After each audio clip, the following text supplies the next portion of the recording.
Hi സുഹൃത്തുക്കളെ, നമ്മുടെ എടക്കൽ ഗുഹയിലേക്കുള്ള യാത്ര തുടങ്ങുകയാണ്. ആ കാണുന്ന സ്പോട്ടിലേക്കാണ് നമുക്ക് എത്തേണ്ടത്. നമ്മൾ ഇനി ഇവിടുന്ന് 1.5 കിലോമീറ്റർ നടന്ന് കയറ്റം കയറി വേണം അവിടെ എത്താൻ. കൂടാതെ ഒരു 360 സ്റ്റെപ്പുകളും നമ്മൾ കയറണം. ഇതിനിടയിലൊക്കെ നമുക്ക് ഇരിക്കാനുള്ള സ്പോട്ടുകളുണ്ട്. അങ്ങനെ നടന്ന് നമ്മൾ ടിക്കറ്റ് എടുക്കുന്ന സ്പോട്ടിൽ എത്തിയിരിക്കുകയാണ്. ടിക്കറ്റ് എടുത്തിട്ട് ഇനി വീണ്ടും നമ്മൾ യാത്ര മുകളിലേക്ക് തുടരുന്നു.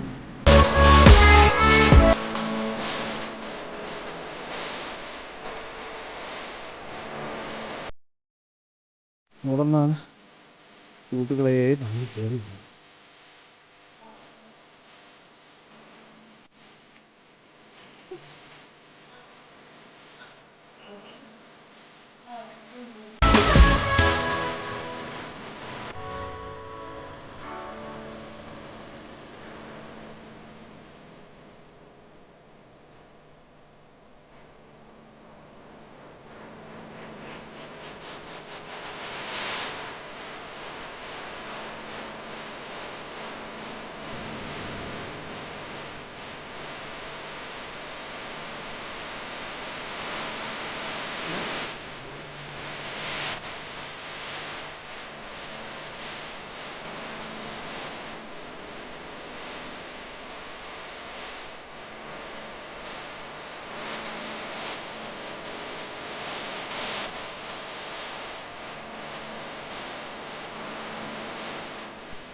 സുഹൃത്തുക്കളെ, നമ്മളങ്ങനെ കയറ്റം കയറി ഇതിൻ്റെ ടോപ്പിലെത്തിയിരിക്കുകയാണ്. നമ്മൾ പാർക്കിങ്ങിൽ നിന്ന് കാണിച്ച സ്ഥലത്താണ് ഇപ്പോൾ എത്തിയിരിക്കുന്നത്.